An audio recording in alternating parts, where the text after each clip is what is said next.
Y aquí yo veo que llegue la notificación. Vaya, ven acá. Ahí está. Espérame. Sí, ya estamos al aire, se podría decir. Buenas tardes, ¿cómo están, compañeros de las distintas partes donde nos escuchan y ven? Iniciamos este miércoles 9 de septiembre con una charla muy atractiva, muy del tema que está en boga desde hace varios meses por esto de la pandemia, y es que nos va a platicar Yuridia Cortés Poza de COVID-19, un enfoque de sistemas complejos. Entonces, pues, bueno, va a ser una plática de un tema que es de mucho interés. Yuridia es investigadora de LIMAS en la UNAM y le damos las gracias por venirnos a platicar de este tema. Además, también fue con poco tiempo y pues, doble gracias, porque luego hay gente que requiere de varias semanas de anticipación para una charla y luego hay gente un poco más guerrera. Muchas gracias, Yuri. Y bueno, pues los dejamos con Yuri. Le preguntamos a Yuri en caso de que hiciera preguntas. Luego hay gente que las quiere en el momento, gente que las deja al final. ¿Tú qué quieres que hagamos respecto de las preguntas, Yuri? Pues si quieren a media plática ir preguntando, adelante, no tengo ningún problema. Pues entonces yo te propongo, si quieres, al revés, cuando ves que hay un break, acabaste una idea, me dices, oye, Fra, ¿cómo vamos? ¿Hay preguntas? Y yo te digo. Bueno, ok. ¿Va? Va. Oye, pues no soy muy organizado. Antes que nada, debí de haber dicho hola, buenas tardes a Yuri, pero bueno, ya estamos poniendo de acuerdo de detalles. Bienvenida, buenas tardes, Yuri. Gracias por tu participación y te dejo con la banda. Órale, pues muchas gracias, Efraín, por la invitación. Con mucho gusto doy esta plática. Yo trabajo en el IMAS de la UNAM, pero en Mérida. Hay mucha gente que no sabe que tenemos aquí un IMAS en Mérida. Lleva 5 años aquí el IMAS. Tenemos posgrado en computación, por si a alguien le interesa, el mismo posgrado que hay en CEU, próximamente posgrado en matemáticas, entonces es como un pequeño anuncio por si a alguien le interesa venirse para acá. Y bueno, yo estudié también en la Facultad de Ciencias, entonces me da mucho gusto poder platicar con los estudiantes de la facultad.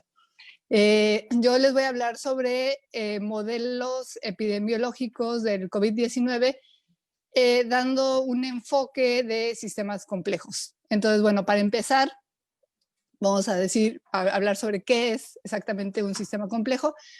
Los sistemas complejos, así como muy en términos generales, son sistemas con un gran número de componentes que van a interactuar entre sí.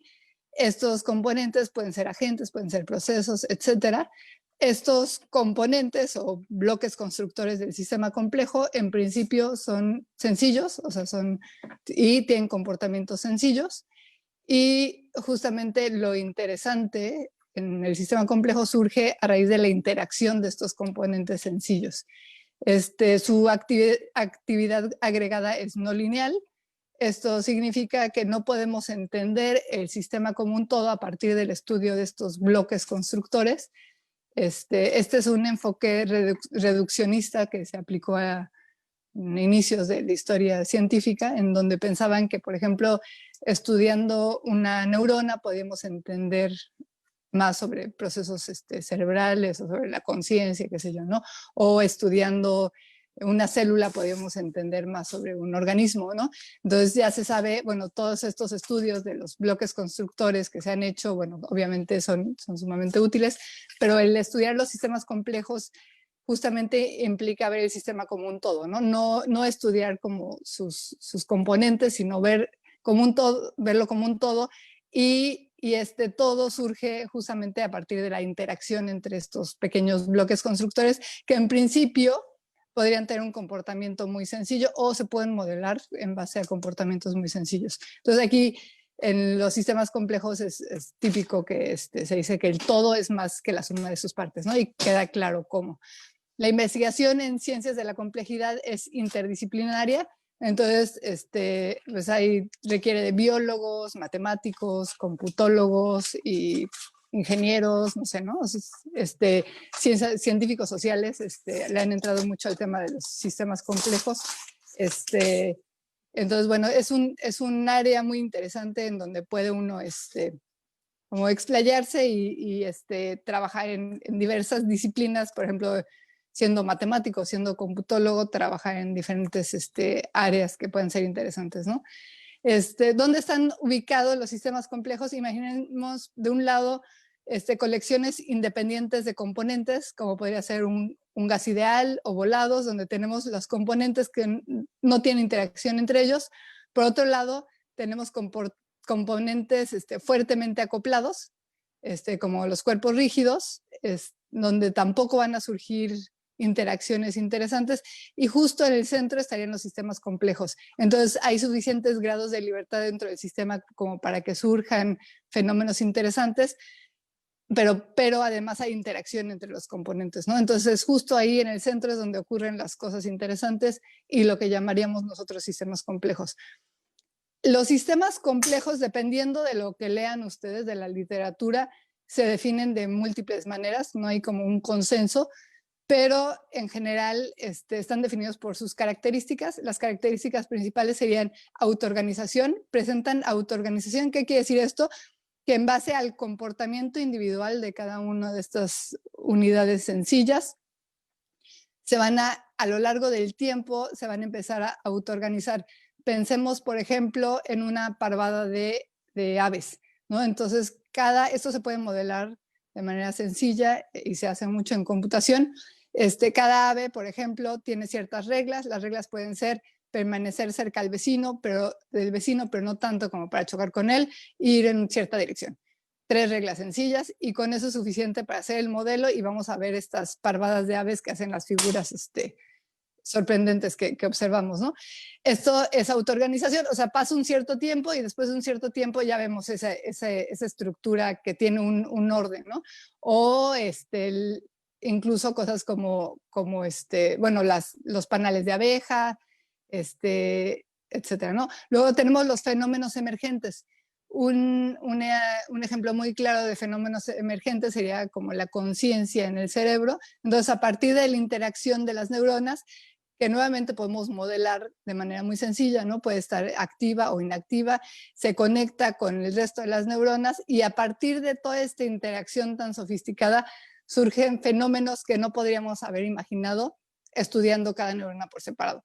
De hecho, las redes neuronales y ahora las redes neuronales profundas están basadas en esta idea y justamente de estas redes neuronales, a la hora de ir agregando más y más componentes, que serían las neuronas artificiales, de repente tenemos estas redes neuronales profundas que son capaces, por ejemplo, de aprender a jugar ajedrez y ganarle al mejor ajedrecista sin ni siquiera haber estudiado ajedrez, ¿no? O sea, tradicionalmente las máquinas de inteligencia artificial aprendían en base a los expertos, o sea, se les alimentaba con un chorro de jugadas y de repente ya eran muy buenas. Pues ahora con redes neuronales profundas se ha logrado que solitas, en base a prueba y error, aprendan estrategias sorprendentes que además al jugar los ajedrecistas no entienden cómo, o sea, son jugadas que ningún ser humano haría y le ganan al ser humano, ¿no? Entonces, justamente estos son fenómenos emergentes porque no están metidos ahí dentro del sistema en ninguna parte y surgen como resultado de la interacción entre gran número de componentes, ¿no? También tenemos no linearidad. Los sistemas complejos típicamente son no lineales y tenemos transiciones críticas y eventos de grandes magnitudes. Un ejemplo, por ejemplo, es la economía o la bolsa de valores, que parece que sigue un patrón regular más o menos y de repente hay un crash, ¿no? De algo que se fue acumulando. También un ejemplo que se ve muy claro es si tenemos una pila de arena, vamos echando granitos de arena, va aumentando la pila y llega un momento en que tan solo un granito más de arena hace que haya derrumbes, ¿no? Eso sería una transición crítica o un evento de grandes magnitudes que sucede ante una perturbación muy, muy pequeñita, pero que fue como, digamos que acumulándose en base a diferentes, bueno, a este proceso repetido muchas veces, ¿no? Entonces, esas serían como las características principales, hay algunas otras en algunos textos, pero bueno, esto es lo que me define básicamente un sistema complejo. Ejemplos en la naturaleza hay un montón. En el primer recuadro vemos una parvada de aves. Como les decía, bueno, se autoorganizan en base a reglas muy sencillas, o sea, cada ave, no hay un líder, no hay un ave ahí que sea la que vaya organizando y no, vete para allá, tú cuidado, ya te saliste de la formación. Solitas se forman estas figuras impresionantes, y todo en base a las reglas sencillas que sigue cada individuo. Igual las hormigas, hay experimentos bien interesantes donde ponen las hormigas, dependiendo de la cantidad de hormigas, van a hacer un círculo de un tamaño, si empiezas a agregar hormigas van creciendo, y etcétera, ¿no? Entonces, todo esto, todas las hormigas, por ejemplo, se comunican mediante señales químicas que van dejando, entonces su comunicación es con las vecinas, cada una sigue unas ciertas reglas muy sencillas y tienen comportamientos espectaculares. Las neuronas, como ya les dije, también cada neurona, pues como unidad es en principio sencilla, y todo lo que surge en un cerebro, la conciencia, la inteligencia, la memoria, todo surge como un fenómeno emergente a partir de la interacción, gran número de interacción entre los componentes sencillos. Y por último tenemos un embrión, ¿no? La formación de un embrión, que es impresionante, a partir de células en principio todas iguales. Entonces las células madre al principio son células no diferenciadas, pluripotentes, quiere decir que todas pueden formar parte de cualquier parte del organismo, del ser vivo que van a formar, y de repente se empiezan a diferenciar y dan como resultado un ser vivo, ¿no? Con diferentes pues órganos, tejidos, etcétera, ¿no? Entonces, todo esto son sistemas complejos que se pueden estudiar a diferentes escalas, y que con un enfoque de sistemas complejos se estudian como tal, ¿no? Como el sistema completo, no las células, ni las neuronas, ni la pequeña ave, sino todo el sistema completo, cómo es que es su comportamiento a través de las interacciones y a través de toda la colectividad. Bueno, los sistemas complejos están metidos, digamos que en diferentes áreas de las matemáticas, la computación, incluso la biología. Algunas áreas más viejas que otras, pero todas llevan como estudiándose en diferentes cantidades de tiempo, pero todas contribuyen al estudio de los sistemas complejos. Tenemos teoría de juegos, comportamiento colectivo, redes, evolución, adaptación, formación de patrones, teoría de sistemas, dinámica no lineal, y aunque no se llamen como tal sistemas complejos, pues todos de alguna manera estudian estos sistemas complejos. Ahora ya más recientemente existe la disciplina de sistemas complejos que utiliza un poco todas estas herramientas con un enfoque muy claro, ¿no? Ahora vamos a hablar en particular en esta plática, que es de epidemiología, de la biología de sistemas, que es donde caería. La biología de sistemas es justamente estudiar la biología con enfoque de sistemas, ¿no? Que es con un enfoque de sistemas complejos. Entonces, la biología de sistemas es un área interdisciplinaria que pretende como que darle cierta estructura más, más formal al estudio de la biología, tomando las unidades que pueden ser organismos, pueden ser células, pueden ser información genética, etcétera, tomándolo como un sistema, ¿no? Y analizar las interacciones, tal cual como lo que expliqué de sistemas complejos. La biología de sistemas forma, como en el diagrama de la derecha, como un círculo virtuoso junto con la tecnología y las matemáticas y la ciencia de la computación. Entonces, la biología nos da nuevos experimentos, nuevas preguntas biológicas que tratamos de entender. Surge tecnología, como los famosos microarrays, por ejemplo, para decodificar las redes genéticas del ADN. Y esta tecnología muchas veces se queda y ya se usa para otra cosa, pero surgió a partir de un interés biológico. Esta tecnología además nos da nuevos datos que matemáticos y computólogos podemos estudiar, y en base a eso se crean nuevas teorías, nuevo software, que luego también nuevamente se puede usar para otras cosas, pero bueno, esto a la biología le devuelve nuevas preguntas, ¿no? Nuevas hipótesis, nuevas preguntas.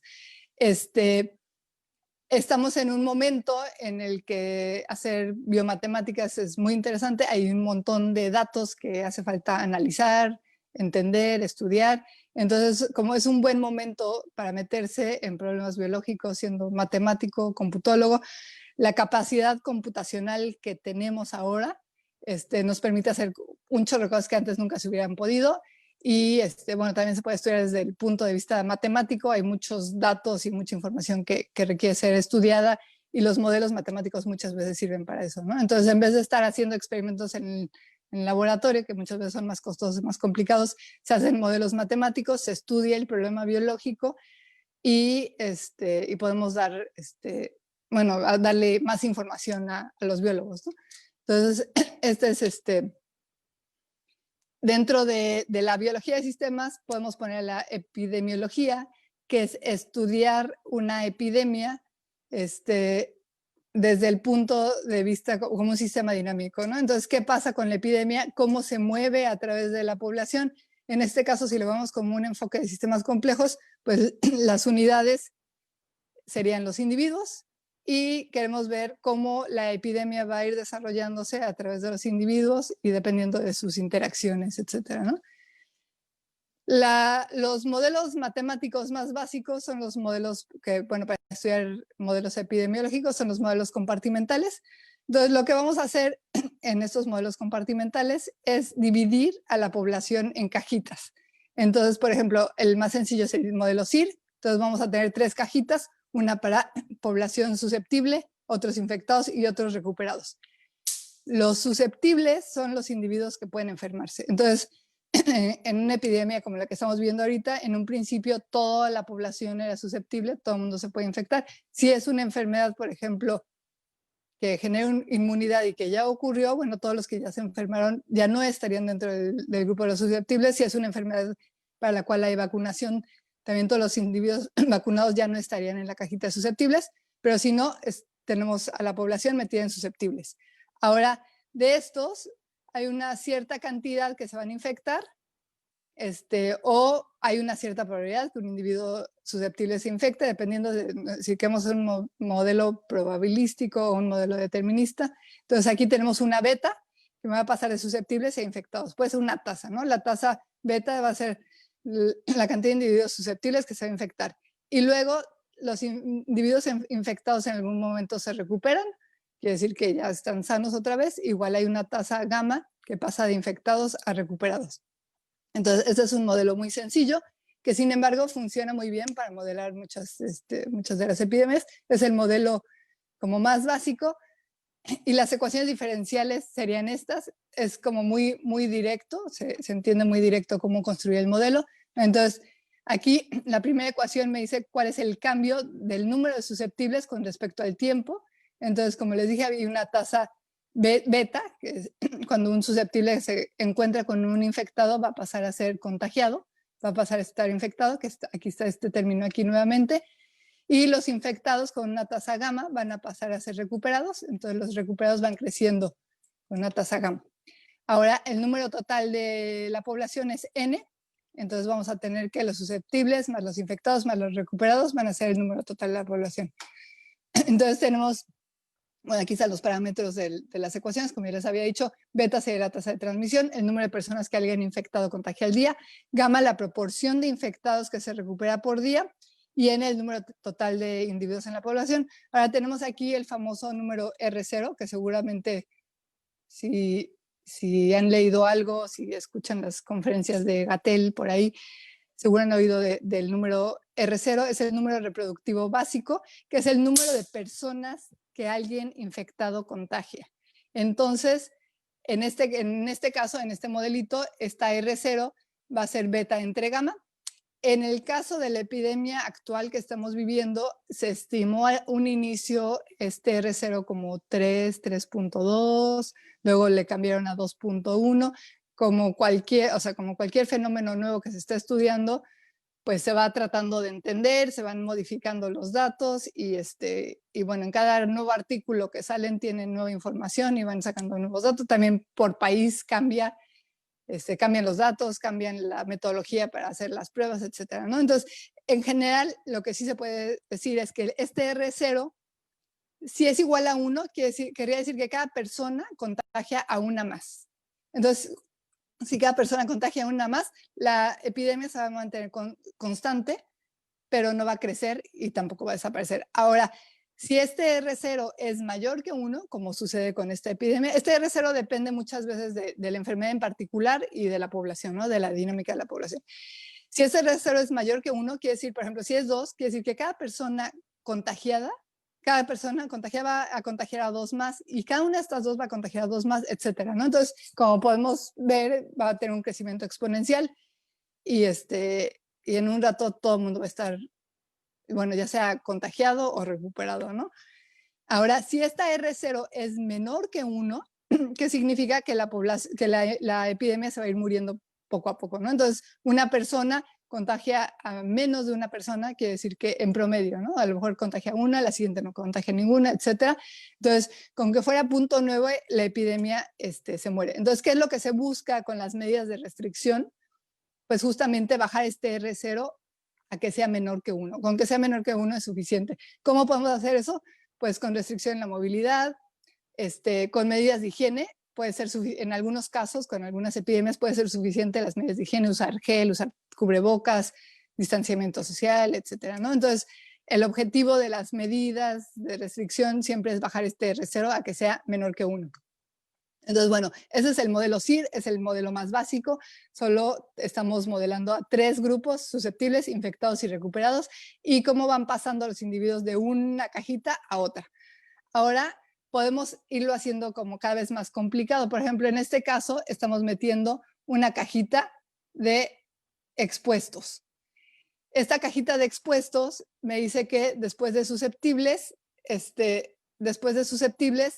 van a pasar a ser expuestos. Quiere decir que le estamos considerando el periodo de incubación que sucede en prácticamente todas las enfermedades, ¿no? En este caso, se ha visto que el periodo de incubación en la enfermedad de COVID es de 3 días más o menos. Entonces, bueno, los susceptibles van a pasar con una cierta tasa beta a expuestos, van a estar en esta cajita durante 3 días, digamos, porque van a estar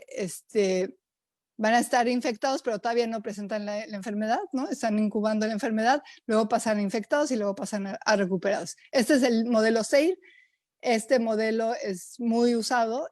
De hecho, el modelo de la Ciudad de México, que se puede ver en su página, es un modelo SEIR con algunas modificaciones, pero bueno, este es el modelo que se usa comúnmente. Y las ecuaciones diferenciales, pues agregan una ecuación adicional, que sería la ecuación diferencial para el grupo de expuestos, ¿no? Entonces, los expuestos, el cambio de expuestos en el tiempo, va a ser este término que viene de la cantidad de individuos que se va infectando y luego los que pasan de expuestos a infectados y luego de infectados pasan a recuperados, exactamente lo mismo. Entonces, aquí estamos agregando un término que es el sigma, que sería justamente el periodo de incubación. Y así podemos seguir haciendo modificaciones, agregando cajitas y agregando ecuaciones diferenciales. Aquí agregamos la cajita de decesos. Entonces, los infectados tienen 2 caminos, pueden pasar a recuperarse o pueden pasar a formar grupo de los decesos, ¿no? Se mueren con una cierta tasa Rho. Entonces tenemos que el sistema ya aumentó una cajita, cada cajita que agreguemos aquí vamos a tener que agregar una ecuación diferencial. Entonces aquí tenemos la ecuación diferencial para los decesos, ¿no? Que es con una cierta tasa alfa. Alfa es la tasa de mortandad. Van a morir de los infectados y luego están los otros que se recuperan. Entonces, aquí podemos ver dentro de los infectados, hay unos que pasan a recuperados y hay otros que pasan a muertos, ¿no? Entonces, igual, el número total, susceptibles, expuestos, infectados, recuperados y decesos, tiene que ser N, el número total de la población. Ahora, Bueno, pues ¿en qué más podemos mejorar el modelo? Bueno, podríamos seguir agregando cajitas si queremos agregar más detalles. Por ejemplo, podríamos querer agregar a las personas que tienen ciertos padecimientos que van a empeorar la enfermedad. Por ejemplo, diabéticos, hipertensión, etcétera, ¿no? Entonces, hacerles una cajita ellos aparte, ellos van a tener una tasa de mortandad diferente, o podemos querer diferenciar la población por grupos de edad, o podemos querer agregar, por ejemplo, población que está en cuarentena y otros que no están en cuarentena, etcétera, ¿no? Entonces, podemos agregar tantas cajitas como queramos, recordando que cada cajita implica una ecuación diferencial. Entonces, como en todo modelo, hay que mantener como un balance entre qué tanto detallamos el modelo y qué tan factible, o sea, que siga siendo útil mi modelo, que no sea imposible de resolver. Recuerden que este sistema de ecuaciones diferenciales lo tenemos que resolver de alguna manera, entonces que se pueda seguir resolviendo, que sea y que retrate la realidad de la mejor manera posible, ¿no? Entonces, ¿qué más podemos resolver? Modificar, pues, por ejemplo, podemos hacer un valor de R0 dependiente del tiempo. Hemos visto que la R0 no es constante, ¿no? Entonces, por ejemplo, si metemos medidas de cuarentena, pues evidentemente la R0 va a bajar. También puede bajar porque el virus se vaya debilitando al ir mutando, etcétera, ¿no? Entonces, esta R0 puede modificarse, que es más realista considerar que se va modificando. Entonces, por ejemplo, aquí metimos una función escalón, considerando que empezamos con un R0 de 3.2 y en el tiempo t igual a 50 baja drásticamente a 0.9. ¿Por qué? Porque hubo una cuarentena, por ejemplo, ¿no? Entonces, las personas pasaron cada uno de contagiar a 3.2 personas a contagiar a 0.9 personas, ¿no? Esto me extinguiría la epidemia. Entonces, aquí vemos, es el modelo SAID, o sea, susceptibles, expuestos, infectados, recuperados y decesos, con una función escalón para la R0. La R0 cambia dependiendo del momento de la epidemia en el que estemos. Podemos hacerlo todavía más sofisticado usando una función logística para R0. Eso lo que hace es que la R0 no salte de golpe, sino ponemos un valor inicial, una R inicial, una R final y un salto suave entre las dos, ¿no? Entonces, dependiendo del parámetro K, va a ser más suave o menos suave, pero tenemos como un modelo un poco más realista de cómo afectaría por ejemplo, una medida como una cuarentena en una epidemia. Aquí podemos ver cómo queda la dinámica del sistema, graficando las CIRD con esta función logística, ¿no? Que tenga esta forma. ¿Qué más podemos hacer? Por ejemplo, podríamos poner la tasa de mortandad alfa dependiente de la edad, de la comorbilidad y de los recursos hospitalarios que hay en el momento. Quiere decir que la cantidad de personas que se vaya a morir, que dependa, por ejemplo, de la edad, o sea, que cada grupo de edad tenga una tasa diferente, que dependa también de su condición de salud, ¿no? Dependiendo de si tiene diabetes o no, puede tener una tasa de mortandad más alta o más baja. Y recursos significaría que, por ejemplo, muy al inicio de la epidemia, los hospitales están vacíos y entonces a lo mejor es más fácil que llegue una persona y sea bien atendida y no se muera, y hacia el final a lo mejor también, pero en el pico de la epidemia sería como más alta, porque a lo mejor llegan y ya no encuentran lugar en el hospital, ¿no? Entonces, una atención adecuada. Entonces, por ejemplo, un alfa variable en el tiempo, aquí tenemos una tasa, la alfa 0 es una tasa de fatalidad base, tenemos aquí un factor de escalamiento, esto lo que me dice es cómo va modificándose la tasa de mortandad del tiempo.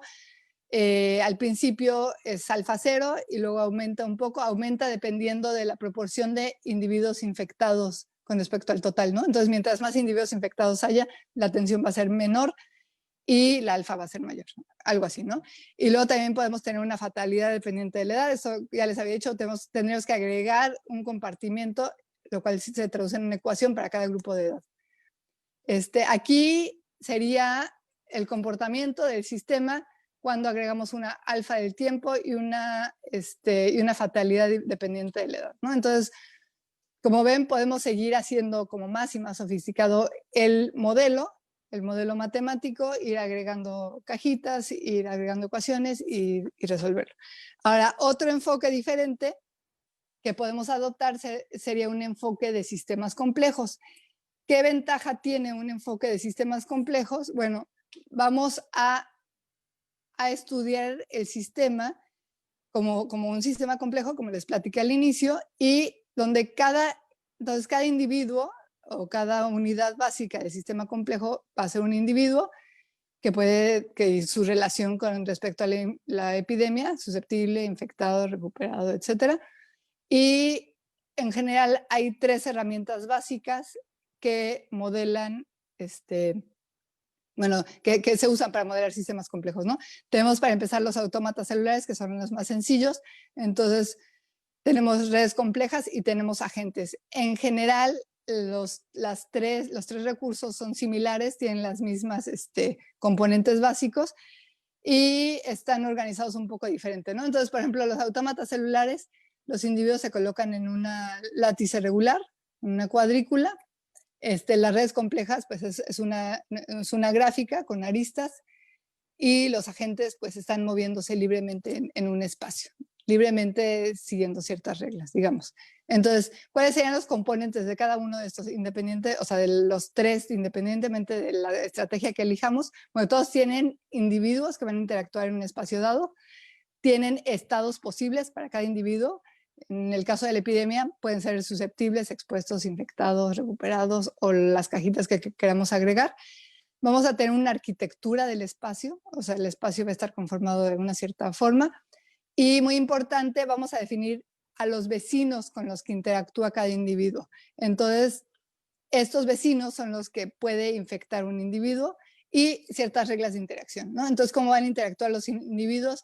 ¿Qué pasa cuando un individuo infectado es vecino de uno no infectado, etcétera, ¿no? Entonces, por otro lado, tenemos a los agentes y sus estados, a los individuos. ¿Qué estados pueden tener? Bueno, pues en el caso de estos modelos, pueden tener los estados que queramos definir.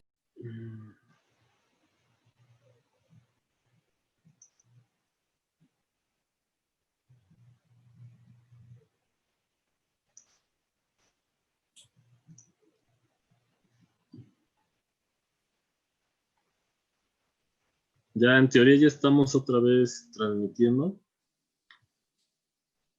Entonces déjame les digo. Bueno, compañeros, les pedimos una disculpa porque pues por cuestiones burocráticas nos tuvimos que renovar la licencia de otras miles y tantas de horas y pues nos detuvo así la transmisión Zoom a la brava. Entonces, pues una disculpa, ya ven, estaban ahí muy contentos siguiendo a Yuri. Y bueno, me comentaba Yuri que aprovechando esta pausa que nos metió entre la Coaeb y Zoom, una pausa obligada. Si tienen alguna pregunta, vamos a ver ahora las otras partes de la transmisión, porque hoy está en otra parte, y se las vamos haciendo a Yuri, porque nos decía que si había preguntas, y muy probablemente sí ya hay preguntas. El problema es ahorita, déjame las encuentro, Yuri, un momentito, ¿va? Okay. Y ahí si quieres tú velos, Como quieras, si quieres termino y vemos las preguntas al final, como... No, como tú quieras, nada más que porque sí. es que estoy yendo al video de la transmisión anterior, entonces sí te puedo decir si hay preguntas, nada más que Okay. Sí dice, se quedaron en suspenso, vuelvan a subirla. A ver, aquí me parece que hay una pregunta de Gualberto Castro. Tengo una pregunta, si entre los sistemas complejos se calculó la multiplicidad del virus una vez dentro del cuerpo, ¿y qué parámetros o variables lo pudieran ocasionar? Claro, la pregunta es enfocada a un cálculo para realizar un modelo matemático. Gracias. Eso pregunta Gualberto Castro. No sé si... Bueno, hay diferentes formas de atacar una epidemia, ya sea con sistemas complejos o con modelos matemáticos o computacionales. bueno, de hecho, una forma es estudiar la epidemia o podemos estudiar la enfermedad. Yo estoy hablando de la epidemia. También es interesante y también se puede hacer con modelos matemáticos estudiar la enfermedad en sí, ¿no? O sea, ¿qué pasa cuando llega el virus al cuerpo, cómo se comporta el virus en el cuerpo, etcétera, ¿no? Entonces, ese es otro renglón completamente diferente. Sin embargo, también muy interesante y también que también se puede ver desde un punto de sistemas, desde un enfoque de sistemas complejos. Entonces, ver cómo el virus llega, y de hecho hay un chorro de trabajo también hecho al respecto, cómo llega al cuerpo y ataca los diferentes órganos dentro del cuerpo. Esto de lo que yo estoy hablando es de epidemiología. Cuando hablas de epidemiología, no estás hablando, o sea, el organismo sería como la población en su totalidad, no es un individuo, sino es la población. Entonces, lo que quieres hacer es que el daño en la población sea el menor, no el daño en el individuo, sino en la población. Entonces, estamos agarrando a la población como conjunto y cada unidad sería el individuo. Si estamos viendo la enfermedad, entonces cada unidad a lo mejor son las células o los diferentes órganos o qué sé yo, ¿no? Dependiendo de lo que quieras estudiar en particular. Entonces, en este caso es la epidemia. Entonces, la epidemia agarra a cada individuo como una unidad y no nos vamos a meter dentro del individuo, simplemente puede estar enfermo o no enfermo o recuperado, etcétera, ¿no? Pero no vamos a ver qué está pasando internamente dentro del individuo. Entonces, bueno, continúo si quieres, Efraín, y al final vemos si hay más preguntas. Bueno, me quedé creo que en esta diapositiva. Sí. Entonces, bueno, como les decía, hay diferentes herramientas para modelar computacionalmente y matemáticamente un sistema complejo, como en particular estaba yo hablando de los autómatas celulares, las redes complejas y los agentes. Todas estas herramientas tienen los mismos componentes básicos, que son los individuos, los estados posibles que puede tener, la arquitectura que estamos trabajando y los vecinos con los que va a interactuar cada individuo y las reglas de interacción. Entonces, estamos aquí. En particular, dentro de una epidemia, los agentes pueden tener 4 o 5 estados posibles, dependiendo de las cajitas que queramos agregar en el modelo compartimental. Entonces pueden estar susceptibles, infectados, recuperados, expuestos, ¿no? En el caso del modelo SEIR. Entonces son los posibles estados de los agentes o de los individuos que van a estar moviéndose ahí en nuestras cajitas, ¿no? Que ya hemos definido. Tenemos una arquitectura que es donde van a vivir estos individuos. Puede ser una látiz regular, o sea, una cuadrícula, una red que es una gráfica no dirigida en el caso particular de la enfermedad. Entonces, cada nodo es un individuo y va a haber un nodo, o va a haber aristas entre una pareja de nodos si estos dos nodos tienen alguna relación, ¿no? O sea, si puede haber un contagio de un nodo a otro, vamos a poner una arista. Por ejemplo, si una persona va a trabajar en un lugar y a lo mejor está lejos, ahí se puede graficar muy bien en una red, ¿no? Entonces pondríamos como pequeños cúmulos, que podría ser el vecindario, la familia, etcétera, y de repente aristas largas que lo conecten con otro cúmulo porque va a trabajar la persona o porque va al súper o qué sé yo, ¿no? Entonces, esto es modelarlo con una red. Hay diferentes formas de construir las redes. Tenemos redes aleatorias, donde los nodos se conectan de forma aleatoria. Tenemos redes de mundo pequeño, que cumplen ciertas características. Redes libres de escala, que son de mundo pequeño y cumplen características adicionales. De hecho, se ha visto que en general los sistemas sociales, las personas, etcétera, están organizadas en redes libres de escala. Aquí está el famoso por ejemplo, las redes de mundo pequeño es esta cosa famosa de que cada persona hay un salto de 5 personas entre cada persona, una persona y otra persona cualquiera en el mundo, ¿no? Entonces, bueno, esto se puede modelar muy bien con redes. Y luego, por último, tenemos a los agentes, que serían como puntitos, o sea, están los individuos más o menos libres dentro de un espacio con ciertos movimientos permitidos, y que van a estar ahí interactuando con las personas que están físicamente cerca de ellos, ¿no? Entonces, definimos también la vecindad.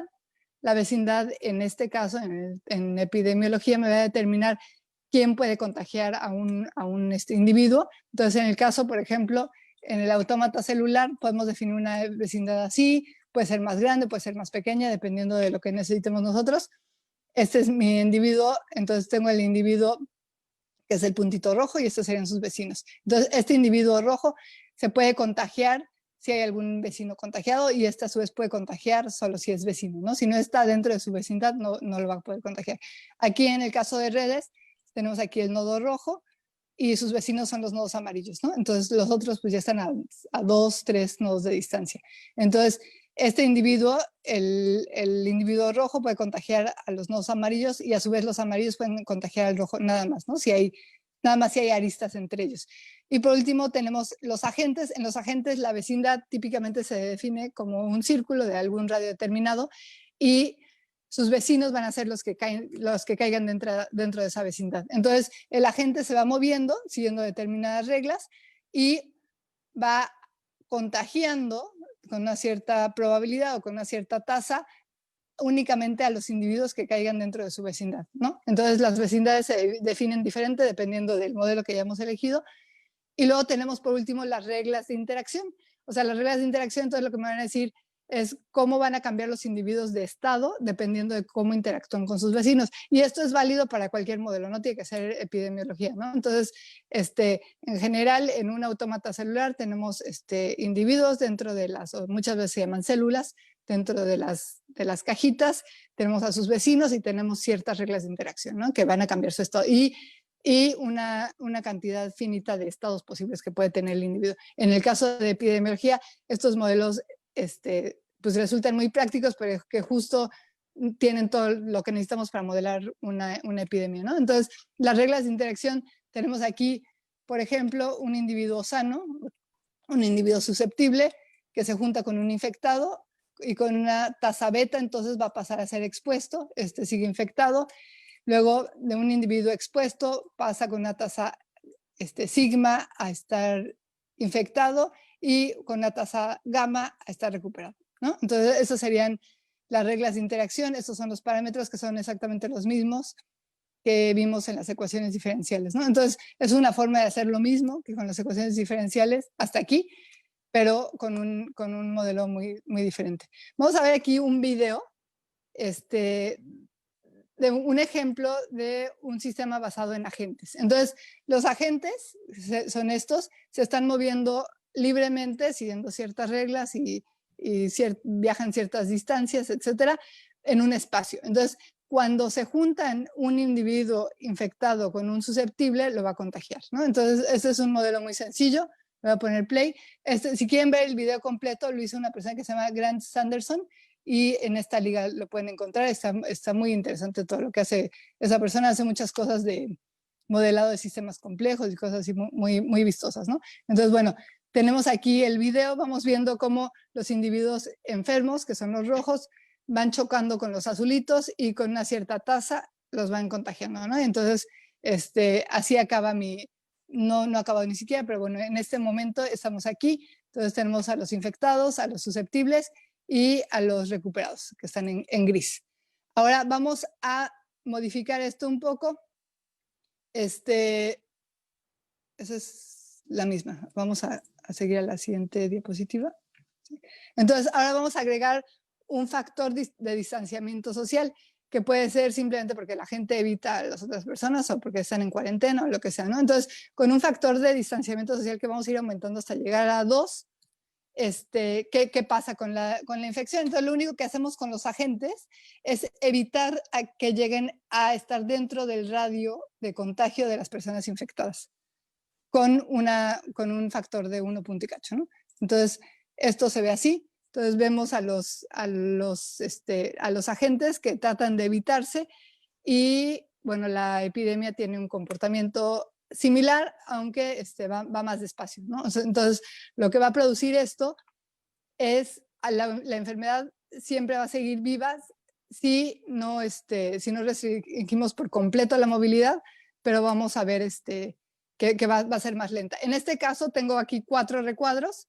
En el primero tengo un distanciamiento social del 100% de la población, aquí del 90, del 70 y del 50.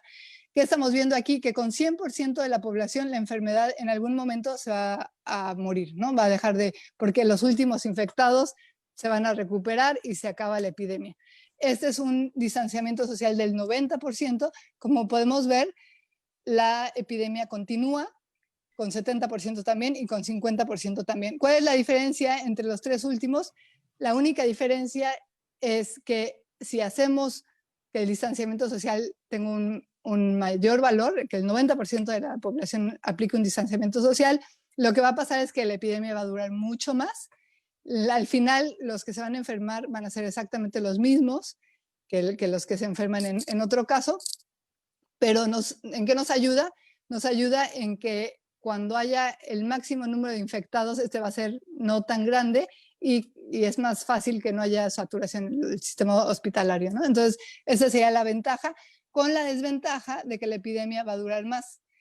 En el caso de 50% de la población, pues la epidemia de todas maneras tiene un pico por aquí y dura un poco menos, pero continúa, ¿no? ¿Eso qué me está diciendo? Esto me está diciendo que por más que yo encierre a las personas, no vamos a acabar con la epidemia. Para acabar con la epidemia tendría que encerrarse todo mundo, pero todo mundo es todo mundo de todo el mundo, que no haya ni una sola persona que tenga contacto con otra fuera de su círculo pequeño y que estén encerrados durante 15, 20 días y acabamos con la epidemia en 20 días.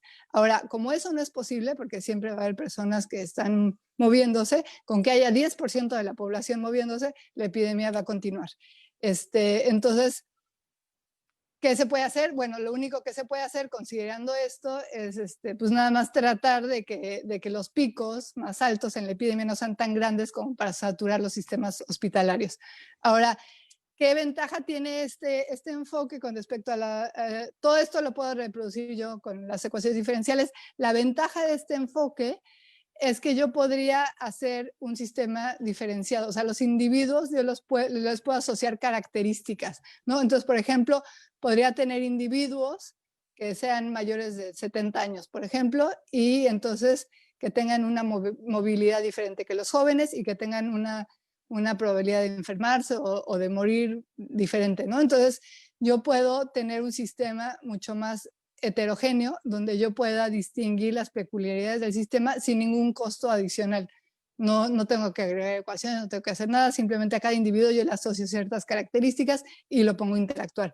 También, otro problema de las ecuaciones diferenciales es que se considera una interacción homogénea. O sea, ¿qué quiere decir? Que es como si cualquier individuo tuviera la misma probabilidad de interactuar con su vecino, con su familiar, que con cualquier otra persona, ¿no? Lo cual tampoco es cierto. Entonces, en este caso, utilizando agentes, yo puedo hacer como confinar a las personas dentro de pequeños áreas y de repente hay unos que a lo mejor viajan, pero en general están como que hay más probabilidad de que un individuo contagie a las personas que están cerca de él que a cualquier otro, ¿no? Lo cual sucede, ¿no? Entonces, esta es la ventaja que nos dan este tipo de modelos. Como desventaja tenemos que son computacionalmente muy costosos, sobre todo si queremos hacer un modelo real, o sea, si queremos que cada puntito sea un individuo en la población, entonces va a ser un modelo computacionalmente costosísimo. Está la ventaja de que se puede paralelizar fácilmente, entonces cada individuo o cada grupo de individuos puede tener su propio proceso, eso se puede hacer, de hecho es lo que se hace para un poco trabajar con esta limitante, ¿no? del poder computacional, pero para hacer modelos en pequeño son muy útiles porque nos permiten hacer muchos experimentos diferentes, ver qué pasa con diferentes escenarios.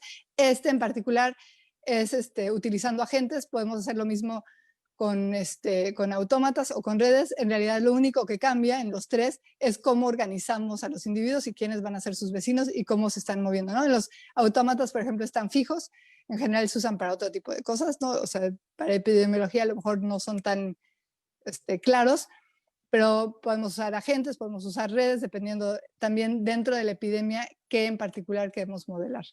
Este es el mismo, entonces bueno, aquí bueno, son las ventajas de este tipo de sistemas de las cuales ya hablé. Entonces, como les decía, podemos hacer un sistema heterogéneo y tan heterogéneo como queramos, ¿no? O sea, asociarle ciertas características a un individuo y lo ponemos a interactuar y vamos a tener diferentes dinámicas de la epidemia. Por ahí, me parece que en Israel proponían un esquema para la epidemia actual en el que la gente salía a trabajar 7 días y se guardaba 3 o algo así, ¿no? Entonces, con esto garantizaban que, o al revés, salían a trabajar 5 y se guardaban 14, algo así. Entonces, con eso garantizaban que si estaban enfermos, iban a estar guardados cuando estuvieran enfermos y era menos posible que contagiaran, pero manteniendo un poco la economía viva. Entonces, bueno, todas estas como ideas creativas de cómo manejar la epidemia se pueden modelar mucho más fácil con este tipo de sistemas donde puedes hacer como, pues manejar heterogeneidades en el sistema. Bueno, pues, ¿qué concluimos con todo esto? Bueno, en general, cualquier sistema complejo que queramos modelar, las predicciones que podamos dar son muy... No, es difícil dar una predicción acertada, así como si fuera una bola de cristal. Más bien lo que buscamos al hacer modelos es como buscar el comportamiento más que cuantitativo y que me digan, tal número de personas se va a infectar o tal número de personas se va a morir, más bien el comportamiento cualitativo, ¿no? ¿Cómo se va a comportar en general la epidemia y qué medidas puedo tomar para que disminuya, para que los picos no sean tan altos, etcétera, ¿no? Entonces, una visión como mucho más cualitativa y para esto son muy, muy buenos los modelos. No buscar, como sucede mucho, ¿no? Que la gente quiere que le digan preciso y como si fueran los modelos mágicos y que te fueran a decir exactamente qué va a pasar, eso no sirve para eso, ¿no?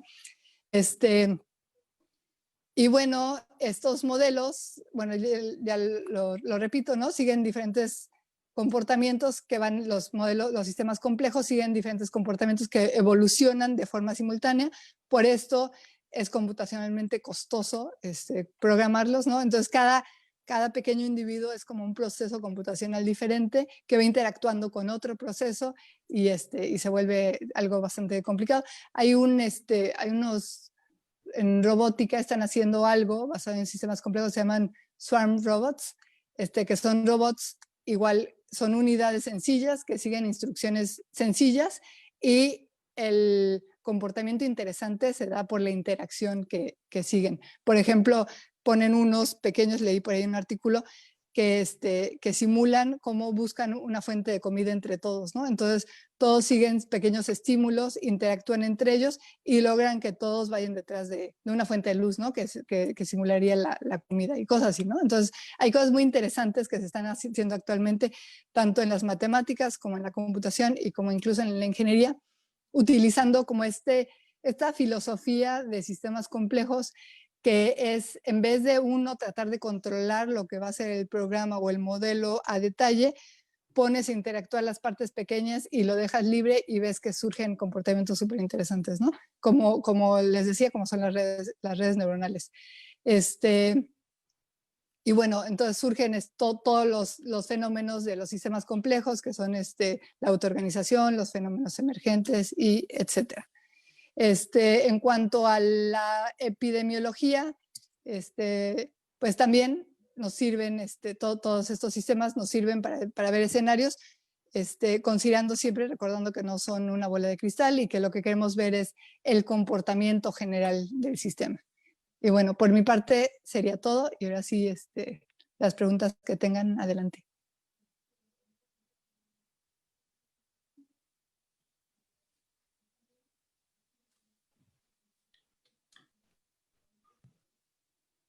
Vamos a ver si hay alguna.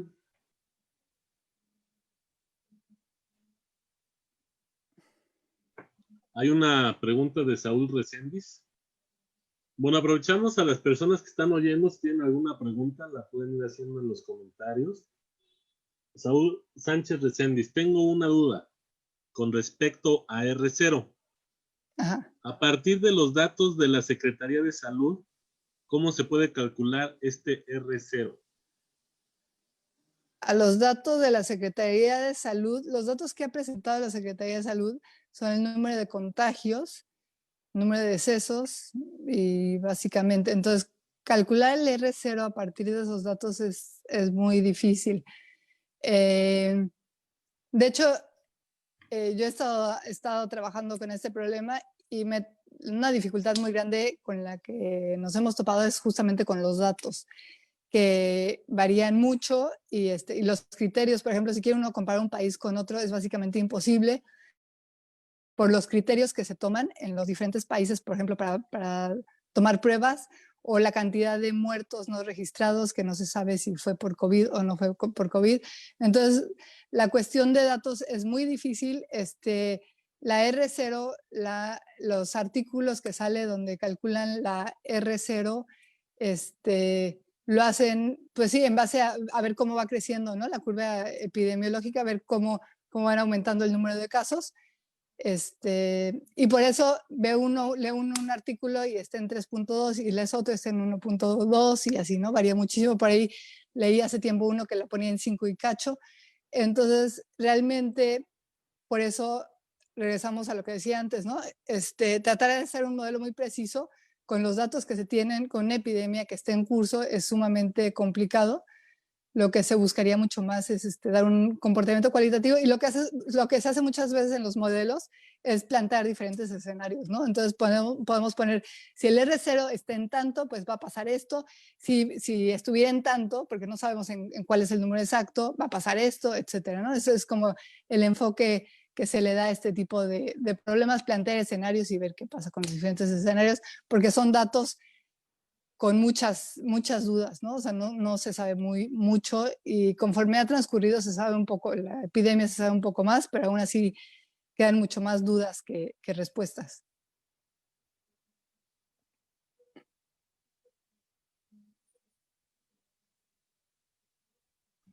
Gracias, Yuri, por responder a Saúl. Hay una pregunta de Aldair Sevilla. ¿Se puede concluir que la forma en la que se han implementado las medidas de distanciamiento social, digamos, el porcentaje de las personas que se pudieron confinar realmente en el país, han sido contraproducentes? Contraproducentes, no. Mira, yo he estado estudiando, justamente estaba trabajando en un modelo donde utilizábamos ahí índices de reducción de movilidad que puede uno encontrar en internet. Entonces puedes saber cuál fue la reducción de movilidad en los diferentes, de hecho está por estados.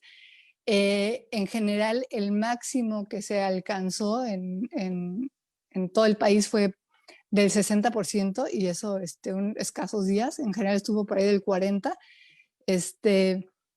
¿Qué hubiera pasado si no se hubiera hecho esto? Yo creo que hubiera habido un pico de la epidemia mucho más alto, y entonces se satura el sistema de salud.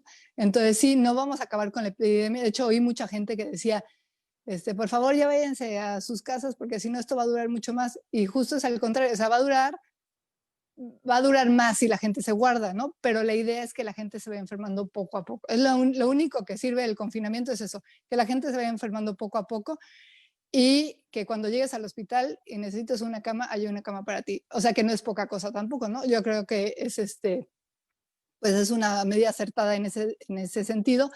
Ahora hay un límite de tiempo en el que aguanta la economía y aguanta las personas en estar encerradas. Vamos a ver qué pasa ahorita con la liberación de medidas.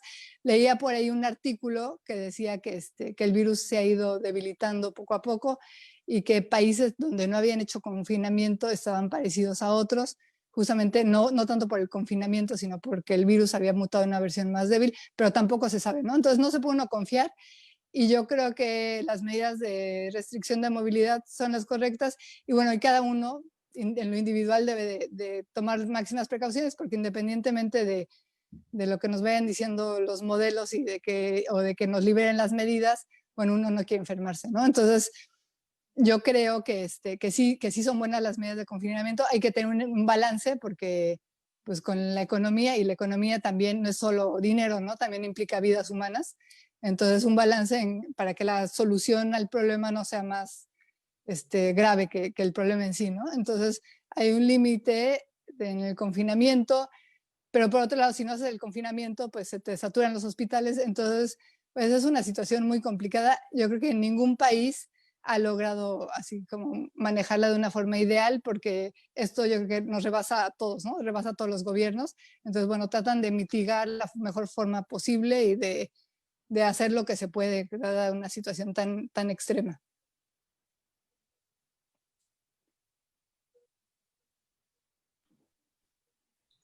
Muchas gracias, Yuri, por responderle a Aldair. Hay una pregunta de Flor Hernández Tiscareño. ¿Cuál es la ventaja de los sistemas complejos para este tipo de cálculos a diferencia de otros métodos? Mira, en general, para modelar epidemias se usan ecuaciones diferenciales o alternativamente sistemas complejos, ¿no? Entonces, comparándolo con ecuaciones diferenciales, pues es eso que mencionaba, ¿no? Justamente que puedes considerar poblaciones heterogéneas y son dos cosas, tanto poblaciones heterogéneas, o sea, grupos de personas que tengan o diferentes comportamientos o diferente nivel de riesgo ante la enfermedad, y también interacciones heterogéneas, o sea, considerar que no todo el mundo interactúa de la misma manera con cualquier persona del mundo, de la población que estás modelando. Entonces, esas son dos grandes ventajas y con esto se puede jugar, hacer un chorro de, o sea, no tanto dar predicciones, sino hacer como un chorro, como si fueran experimentos, ¿no? Y con un modelo reducido, un modelo de escala pequeño para que sea computacionalmente viable, pero se pueden hacer un chorro de experimentos, ¿no? A ver qué pasa si la mitad de la población trabaja y los otros no. A ver qué pasa con los adultos mayores si los guardamos a todos y los otros los dejamos trabajar. O qué pasa si, no sé, 1000 cosas que se pueden pensar y hacer como experimentos con tanto detalle como uno quiera y ver qué pasa en diferentes escenarios. No pretender dar cifras exactas. Y si sigues esto, entonces va a haber en un momento dado tantos enfermos. O sea, eso yo creo que es imposible para cualquier modelo, pero sí un comportamiento global de la epidemia ante diferentes escenarios que puede resultar muy, muy de mucha utilidad, ¿no? Sobre todo para tomar decisiones de salud pública.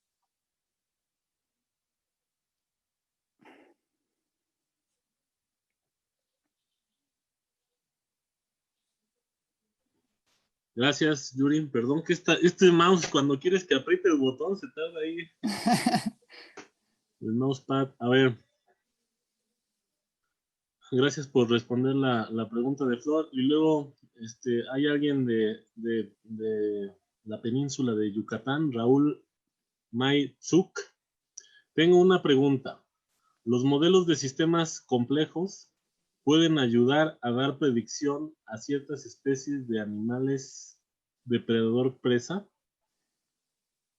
Sí, totalmente. O sea, puedes usar un sistema, como un enfoque de sistema complejo, por ejemplo, autómatas o redes, o sí se usan para sistemas de depredador-presa. En general, todos estos modelos muy comunes para ecuaciones diferenciales se pueden hacer con este enfoque, ¿no? Entonces, con las ventajas y desventajas que tiene, pero sí, de hecho hay modelos de tipo de depredador-presa, puedes considerar varias especies, puedes considerar incluso diferentes niveles dentro de en un sistema complejo, diferentes niveles dentro del modelado, ¿no? O sea, un nivel más micro y otro nivel más macro dentro de la interacción, no sé, o sea, se pueden hacer 1000 cosas. De hecho, este tipo de modelado nos da un montón como de flexibilidad a la hora de hacer los modelos, con la restricción siempre del poder computacional. Pero en realidad el diseñarlos es bastante sencillo porque justamente está uno diseñando nada más el comportamiento individual de cada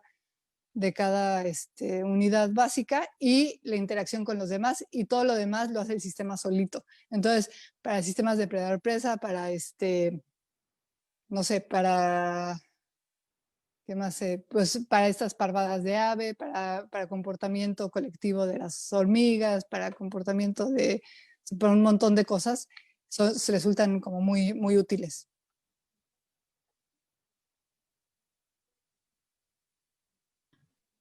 Muchas gracias, Yuri. Ok, estamos viendo si hay alguna otra pregunta. Compañeros, recuerden si tienen alguna pregunta para Yuri, que la puedan hacer escribiendo en alguna de las páginas por donde estamos transmitiendo.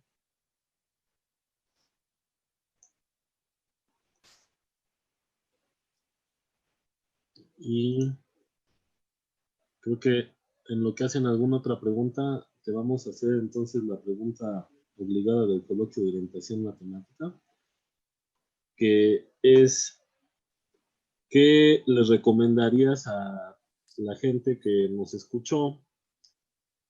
Algunos son de la facultad, ahora hay que contestar teniendo en cuenta que luego nos ven incluso hasta de otros países. ¿Qué les recomendarías en términos de áreas y de materias y de formación, así poner la visión a futuro para irse acercando a los sistemas complejos? ¿Qué podrías decirles? ¿Sería bueno acercarse a qué áreas, ir tomando tales o cuales materias, a los de ciencias o etcétera, ¿no? O sea, ¿qué ruta ¿Qué trayectoria? Ajá, Exacto. gracias. Sí, bueno, si son, es que como los sistemas complejos se pueden atacar desde diferentes disciplinas, yo voy a hablar, yo soy matemática y computóloga también. Una materia básica dentro de las matemáticas que tendrían que llevar es ecuaciones diferenciales, de preferencia ecuaciones diferenciales ordinarias y parciales.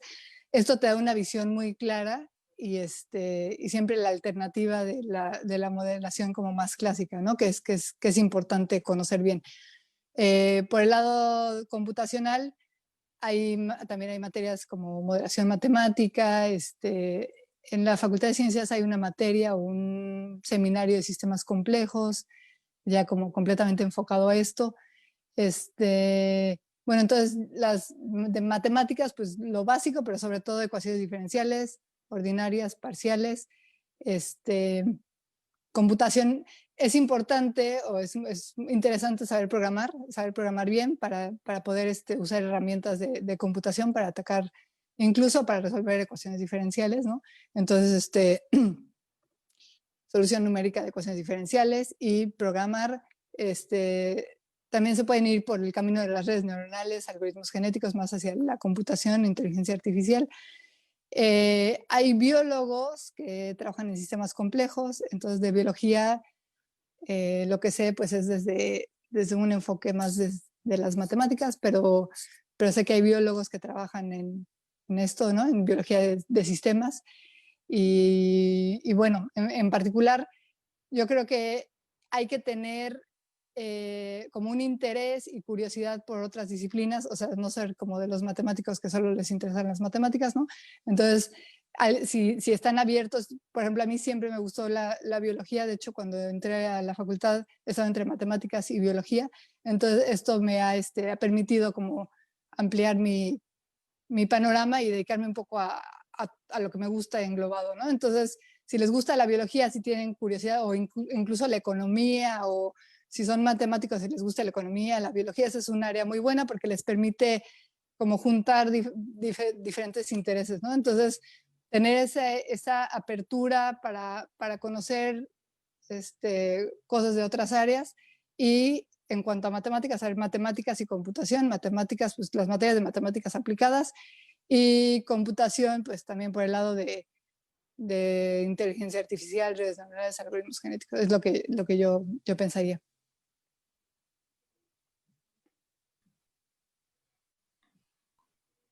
Muchas gracias, Yuri. Mira, hay una nueva pregunta de Rogelio. ¿Es más importante la información cualitativa o la cuantitativa? ¿En qué caso es mejor que otra? Una que otra, perdón. ¿En qué caso una es mejor que otra? Mira, la información cuantitativa pues me va a dar números, ¿no? Entonces, en el caso de la epidemia, pues a lo mejor buscaría yo que me diga, se van a morir tantos, se van a enfermar tantos, va a durar tanto la enfermedad, etcétera. Eso puede resultar útil, uno quisiera, pero es difícil. Los sistemas complejos son, como mencioné al principio de pasadita, son no lineales. ¿Esto qué quiere decir? Una de las peculiaridades de los sistemas no lineales es que son sensibles ante cambios en condiciones iniciales, ¿no? Entonces, si yo hago un modelo y le cambio un parámetro ligeramente y luego lo vuelvo a correr con un cambio en el parámetro, me va a dar resultados completamente diferentes. Esto hace que estos que muchas veces los modelos, cuando estás trabajando con un fenómeno no lineal, sea muy difícil que te dé una predicción como muy acertada así como numéricamente, ¿no? Entonces, buscamos más en ese sentido, o sea, digo, idealmente estaría padrísimo que nos dijera exactamente números, ¿no? De cómo se va a comportar la epidemia en este caso. Pero como no se puede, y cualquier predicción que yo haga puede que al final estemos completamente equivocados, como le ha pasado al gobierno, ¿no? En diferentes ocasiones. Entonces, lo que se buscaría, o sea, es mucho más sensato buscar el comportamiento cualitativo, o sea, que me diga cómo se va a comportar la epidemia, si va a subir, si va a bajar, cuánto va a subir, cuánto va a bajar, cuánto va a durar bajo diferentes escenarios, y sobre todo eso, ¿no? Comparar con diferentes escenarios el comportamiento, porque entonces me da una idea clara. O sea, a lo mejor puedo ver, como en el modelito que les enseñé, si yo hago una reducción del 90%, la movilidad, pues va a durar el doble que si la población se reduce, o sea, que si la movilidad se reduce el 20, pero el pico más alto va a ser de la mitad, ¿no? Entonces, a lo mejor los números exactos no me importan tanto, pero me está dando información útil en el sentido del comportamiento global de la epidemia, que es lo que busco finalmente, ¿no?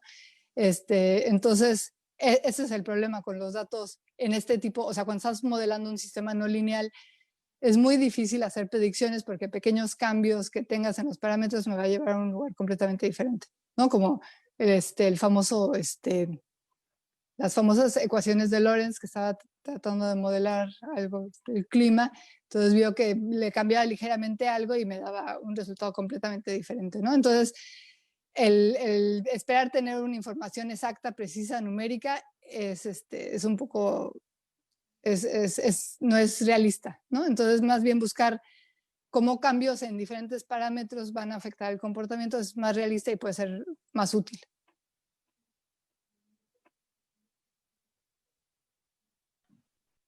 Muchas gracias, Yuri. Hay otra pregunta de María Angélica Valderrama. Algunas recomendaciones de libros introductorios, y te manda saludos María Angélica desde Colombia. Sí, te puedo, lo bonito de los sistemas complejos, bueno, los sistemas complejos, hay un montón de libros, desde técnicos hasta libros como muy de divulgación, si quieres, como muy, muy entendibles y muy digeribles, dependiendo de la profundidad que quiera uno. Entonces, si quieres, Efraín, te mando una lista y los publicas por ahí.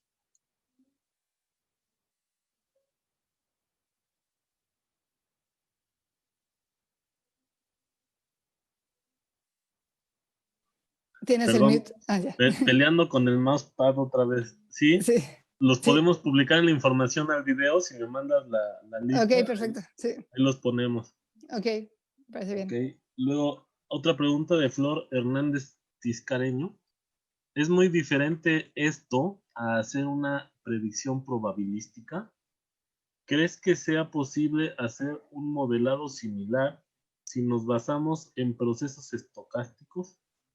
De hecho, sí, tanto en ecuaciones diferenciales como modelando con sistemas complejos, como dije a lo largo de la práctica, pueden ser deterministas o probabilísticos. O sea, esto es independiente de la estructura del modelo. Entonces, por ejemplo, puedes decir que cada individuo se va a infectar con una cierta probabilidad. Por ejemplo, en un modelo basado en agentes, puede decir que si si un individuo infectado tiene contacto con un susceptible, hay una probabilidad de beta, me parece que es el parámetro, de que se contagie, ¿no? Puede ser probabilidad o puede ser tasa, ¿no? Entonces puede ser puede ser como uno, o sea, eso ya es como el interior del modelo, los detalles, y eso lo puedes hacer como tú quieras, igual en ecuaciones diferenciales. O sea, puedes tener ecuaciones deterministas o estocásticas, dependiendo de cómo manejes un poco los parámetros. Y en ambas, de ambas formas salen resultados interesantes, ¿no? Siempre depende mucho de lo que quieras hacer, de lo que quieras obtener y de si vale la pena meterle procesos estocásticos o no, no sé, ¿no? Incluso el movimiento de los agentes podría ser como un movimiento aleatorio, ¿no? Como un random walk, depende, o sea, digo, como les decía, lo padre de los sistemas, de este tipo de modelado, es que puede uno hacer lo que quieras con la limitante del poder computacional, pero si no puedes meterlo los detalles que quieras y las interacciones las puedes hacer como tú quieras, etcétera, ¿no? Entonces, de hecho, sí hay modelos estocásticos, tanto de ecuaciones diferenciales para modelar epidemias, como de agentes o redes, etcétera.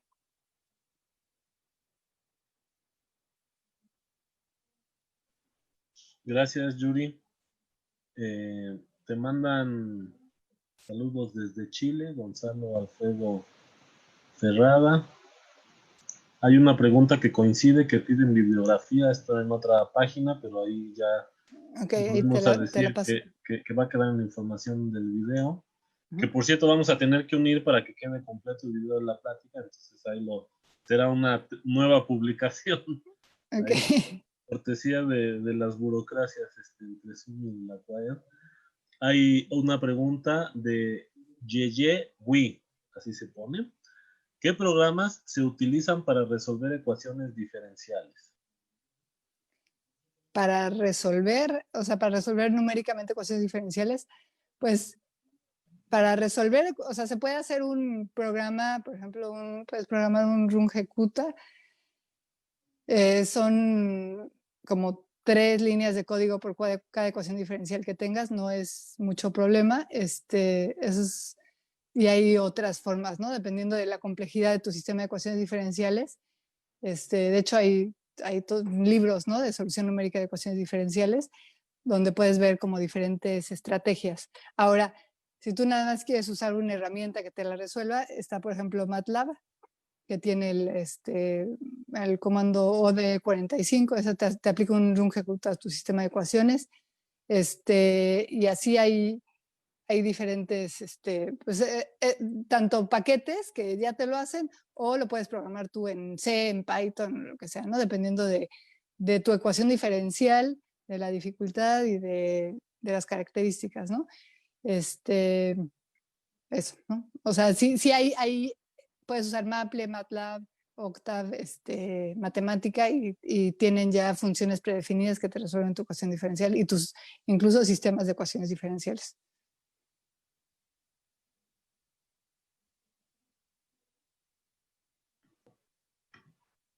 Muchas gracias, Yuri. Y un tantito. Y buscando otra pregunta que está poniendo Gualberto Castro. Doctora Yuriria Cortés, tengo una pregunta. Si entre los sistemas complejos se calculó la multiplicidad del virus una vez dentro del cuerpo humano, Esa ¿y es qué la que ya leíste, ya la ¿no? leía? Sí. No, pues entonces creo que ya leí todas. Una disculpa. Ah, ok. Espérame. No, sí, perdón. Sí, pues creo que entonces ya no hay más preguntas, por lo menos hasta ahorita. Estoy dando otra revisada en las páginas. Sí, ya no hay, hasta el momento ya no hay más preguntas, Yuri. Ok. ¿Tú quisieras agregar algo más? Pues nada más una invitación a la gente de la Facultad de Ciencias en particular o al resto del país, a que le eche un ojo a las oportunidades académicas que hay aquí en Mérida, ¿no? En particular, la gente de la UNAM, pues aquí está la UNAM creciendo bastante, ya está la ENES aquí con algunas carreras, y nosotros en el IMAS tenemos el posgrado de computación, vamos a tener posgrado de matemáticas, como ya dije. Entonces, si les interesa, pues se pueden poner en contacto conmigo, con los colegas del LIMAS. Aquí en el LIMAS tenemos matemáticas, computación y ingeniería. Entonces, bueno, pues para que le echen un ojo también a que se abran las posibilidades de afuera de la Ciudad de México. Ok, pues muchas gracias y sí, para esto estamos y tienen ahí más anuncios o algún video, ya ves que luego hacen videos, también nos lo pueden hacer llegar y ayudamos a difundirlo. O Órale, carteles gracias. o cualquier cosa, pues estamos ahí abiertos a difundir. Yo Órale. personalmente tengo que confesarle a Yuri que cuando me dice que en el IMAS, ilusamente dije, pues anda en Mérida, pero bueno, yo le tomo que del IMAS pensando Está que de era vacaciones. el IMAS de CEU, dije, ¿cómo le hará? Pero bueno, qué bueno que ya me voy entrando que también hay IMAS en Mérida. Pues qué Pues bueno, sí, sí, aquí estamos. va. Te manda Flor Hernández Tiscareño una felicitación, dice que excelente tu plática. Muchas Manuel gracias, Flor. Enrique Morocho López también da las gracias por la charla, y María Angélica también, y este te pregunta finalmente Raúl Maitzuk que si has realizado algún artículo de investigación sobre sistemas complejos para poder buscarlo. Justo en eso estoy, está por salir uno de un poco, bueno, de sistemas complejos y la epidemia, ¿no? Un modelo de la epidemia con enfoque de sistemas complejos. Le falta todavía un poquito, pero en cuanto esté, les mando por ahí la liga. Ok, si entonces la liga, esperen en la información del video, a lo mejor nos vamos a a tardar un poquito porque, les digo, cortesía de estas burocracias, vamos a tener que editar y unir y todo, pero ya que esté completo para que quede bien, ahí les ponemos los links de toda la información que nos va a hacer llegar Yuri amablemente. Perfecto. Y te mandan, pues otra vez, otra felicitación, y ya creo que son todas las preguntas. Ah, no, mira, aquí hay otra. Es que así es. Como están en varias páginas, luego van preguntando. Buenas tardes. ¿Qué prerequisitos son necesarios para estudiar sistemas complejos? Algo ya dijiste, pero no si quieras abundar. O sea, yo, por ejemplo, si estuviera en la prepa, si alguien está en la prepa y me pregunta, yo recomendaría quizá que estudieran matemáticas y y bueno, ya irse por ahí, ¿no? O sea, estudiar matemáticas, irse por el área de matemáticas, por el lado de matemáticas aplicadas, ecuaciones diferenciales, ordinarias, parciales, modelación matemática y programación, ¿no? O sea, eso es, claro que eso lo digo yo, si le preguntas a un biólogo, a lo mejor te da un caminito que pueden seguir siendo biólogos.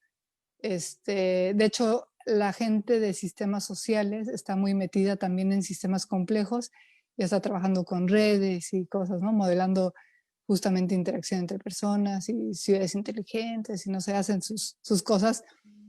Un enfoque un poco diferente, pero también sistemas complejos. Entonces, pues justamente como los sistemas complejos son muy interdisciplinarios, involucran a muchas disciplinas, entonces pues hay gente de todas las disciplinas trabajando sobre ello. Ahora, yo creo que si lo quieren atacar como o sea, por ejemplo, alguien de sociales o de biología como que da el problema, pero a lo mejor matemáticos y computadores son los que realmente le van a entrar, ¿no? A hacer el modelo y atacar el problema y etcétera, ¿no? Y los otros, bueno, a lo mejor entienden más del problema biológico, del problema social, lo que sea, pero el que va a meter las manos, que es en particular a mí lo que me gusta, va a ser matemático y computólogo.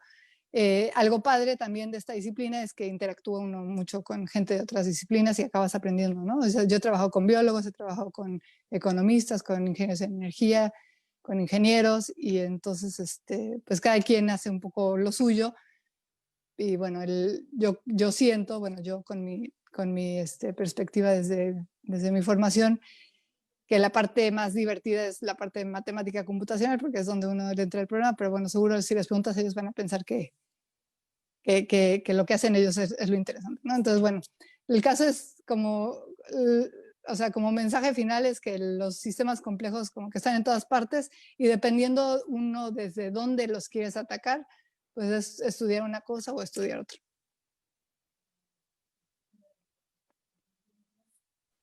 Muchas gracias, Yuri, por responder a Raúl Achalma. Hay otra pregunta de Isaac Sarabia que él pregunta por la carrera de ciencias de datos. Supongo yo es la pregunta es si allá en el Limas de Mérida habrá algo de ciencia de datos. Hay una carrera de ciencia de datos en el Limas de CEU, que es, no me acuerdo qué nombre tiene, estudias unos semestres de una carrera afín y ya te pasas para ahí. Creo que te pasas en el tercer año o algo, sí, algo así, ¿no? A media carrera te pasas a ciencias de datos, es como si fuera una especialización dentro de la carrera. Aquí en Mérida estamos nosotros en el IMAS impulsando la carrera de ciencias de datos en la ENES. La ENES acaba de inaugurar, ya lleva algunos años funcionando, pero acaba de inaugurarse el campus, todo un conjunto de edificios. Y nosotros en el IMAS estamos impulsando la carrera de ciencias de datos, que las materias estarían impartidas por nosotros y por colegas de otros centros de investigación aquí en Mérida. Va a estar muy, muy interesante y muy, muy bien, con un enfoque como muy, muy novedoso. Y está por ser aprobado, o sea, está en los procesos de la UNAM para que sea aprobada la carrera. Y esa carrera sí va a ser desde el principio, o sea, sí es una carrera normal, entras desde el primer semestre, va a tener matemáticas, computación y aplicaciones, ¿no? O sea, una carrera como muy completa. Ok. Y pregunta también adicionalmente que si hay algo de posgrado, por ejemplo, de maestría en ciencias de datos o algo así allá en el Limas de Mérida. No, por el momento no. Esperamos que en un futuro sí, aunque si entran a la maestría de ciencias de la computación, la que está en el IMA-CEU, es la misma que aquí, o sea, el proceso de inscripción, etcétera, es el mismo. Sin embargo, aquí sí está muy, muy enfocada la investigación, somos matemáticos, computadores, ingenieros, muy enfocada a ciencias de datos. Entonces hay muchas materias relacionadas, etcétera. Entonces, no se llama así como tal, pero sí ha sido un enfoque fuerte que se le ha dado. De hecho, en invierno organizamos en el IMAS una escuela de ciencias de datos. Este año va a ser de ciencias de datos y sistemas complejos. Entonces luego te paso la información también para invitarlos. Va a ser virtual también. Y bueno, para que conozcan, si tienen la curiosidad, que nos conozcan los investigadores del IMAS de aquí.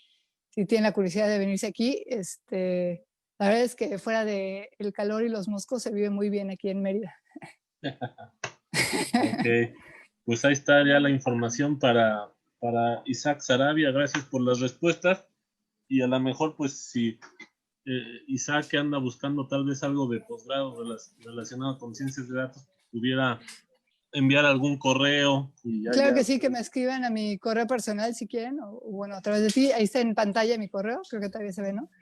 Sí, sí se ve. Con gusto, cualquier duda, bibliografía o información sobre los posgrados que tenemos aquí, sobre, no sé, una posible tesis, lo que quieran, con gusto recibo sus correos y estoy ahí al pendiente. Ok, pues ahí está el correo de Yuri en la pantalla por si quisiera escribirle. Y déjame, hago otra revisión nada más. Te mandan saludos desde el CIMAT, Rogelio.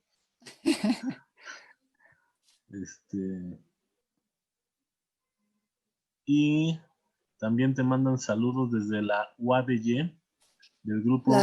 La web. Perdón si lo dije bien. Sí, Dice, la UADY. bueno, va. La UADY del grupo Matemayar, excelente e interesante conferencia, dice Muchas Raúl gracias. Maitzuk. Muchas gracias, Raúl. Qué bueno que pudiste estar presente.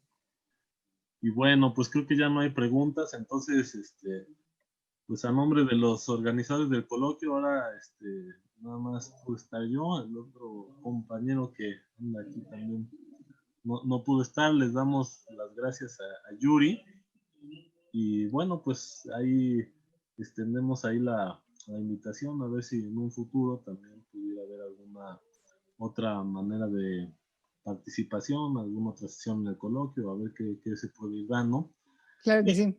también si ustedes quisieran ahí que ayudáramos luego a difundir algún material o cartel o algo de algún evento, etcétera, estamos ahí abiertos. Y pues muchas gracias, Yuri. Órale, pues muchas gracias, Efraín, fue un gusto.